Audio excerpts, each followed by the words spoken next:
Welcome to this explainer. All right, let's jump straight in. Today, we're exploring the fascinating story behind literally the longest constitution in the world and the brilliant, deeply resilient mind who actually authored it. We're looking at the architecture of Indian equality, a monumental, completely transformative achievement that turned a massive, fractured subcontinent into a modern republic. 395. On January 26, 1950, Dr. Bhimrao Ambedkar placed his hand on a document that was exactly 395 articles long. It took nearly 3 years of grueling debate and meticulous drafting to finalize. But, this wasn't just some dry legal document. It was a sweeping blueprint that fundamentally reshaped what it actually meant to be Indian. And here is the really staggering hook of this whole story. This foundational law, which granted equality to hundreds of millions of people overnight, was authored by a Dalit intellectual.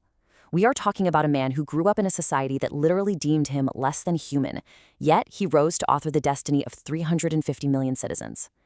It's an incredible story of how a constitution so radical was drafted that it essentially redefined democracy itself, and not in the West, but in the East. The architect's crucible, from oppression to authorship. To really understand the radical nature of this document, we first have to understand the intense environment that forged Dr. Ambedkar's early life. Dr. Bhimrao Ambedkar was born in 1891 in Maharashtra, into an untouchable caste. From his earliest years, he didn't just, read about the caste system. He experienced its brutal violence firsthand. He was completely denied access to the public wells used by upper castes. He was systematically segregated in his schools. Day in and day out, he was told that he simply didn't deserve basic human dignity. But he fiercely refused society's verdict. Think about the incredible leap from his birth to the 1920s. He armed himself with education with this ferocious determination, earning degrees at Oxford and Columbia University. He returned to India not just as a survivor of this oppressive system, but as a brilliant scholar, an intellectual fully equipped to fight the ancient hierarchy with reason and unyielding principle. So the absolutely crucial point is how he applied that knowledge. By the 1930s, he was actively defying centuries of segregation.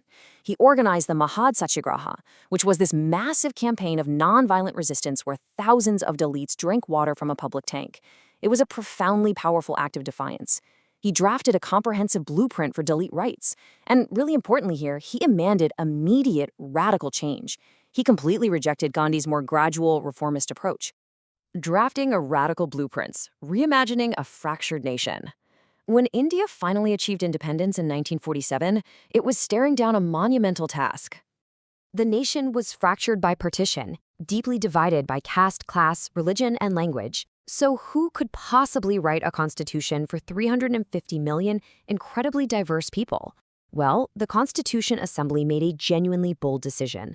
Led by Dr. Rajendra Prasad, they understood a fundamental truth. This document could not be written by the elite alone. It had to be written by someone who understood oppression from the inside. So they appointed Dr. Ambedkar as the drafting committee chairman. Working tirelessly from 1947 to 1949, Ambedkar's committee followed a meticulous process. They didn't just copy the West. Right for step one, they did study global precedents, the US, British, and French systems. But then in steps 2 and 3, they synthesized those core egalitarian ideals and radically reimagined them, adapting them specifically for India's deeply hierarchical context. Abolishing the ancient order, the revolutionary guarantees. Let's see how this constitution directly challenged the past. So what did they actually create? The contrast between these new guarantees and India's past is just staggering. For thousands of years, society had been divided into rigid hierarchies. The new constitution directly attacked this.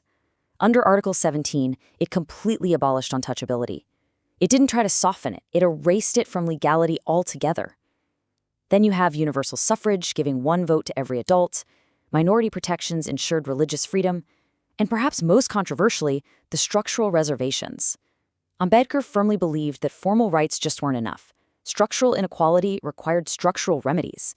So he cemented reserved seats in education and government for oppressed castes right into the law.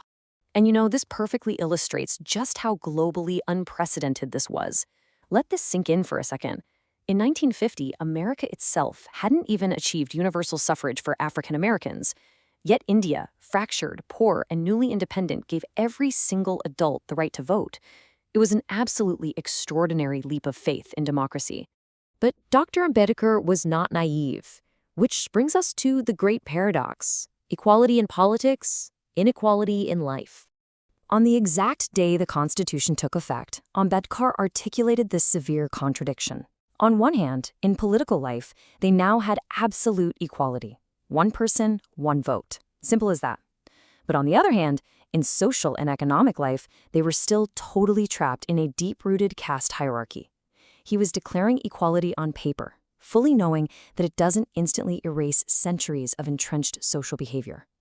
And that brings us to this incredibly powerful quote. In his closing speech, he warned against complacency with deep skepticism, saying, "If the seeds of greatness are sown in the Constitution, the crop will have to be reaped by the people themselves." He understood that a constitution is ultimately only as strong as the people who uphold it. The foundation was there, but the real work, that was on the citizens. A shield for equality, the living legacy of Dr. Ambedkar.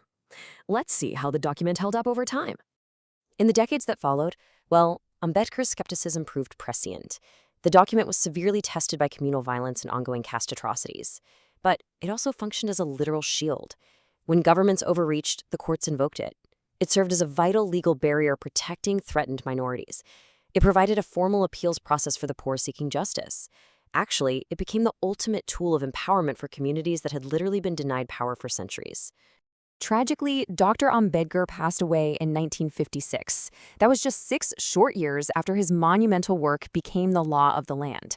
Meaning, he didn't live to see the full, enduring impact of his work, or the countless times his document would actually be used to defend the vulnerable. Yet, his legacy is written into every single clause. It was drafted not by kings or elites, but by a newly freed nation.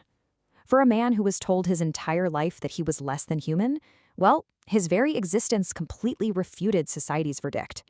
His constitution was his brilliant, resounding answer to centuries of oppression. It was his ultimate gift of systemic equality to a nation. Which leaves us with this final, lingering question. A constitution can absolutely guarantee equality. It can lay the perfect architectural foundation, but will the people actually uphold it? It's the exact paradox Dr. Ambedkar warned about back in 1950, and honestly, it's a question that challenges not just India, but every single democracy in the world today. Thanks for joining us for this explainer. I hope it gives you a totally new perspective on the architecture of equality.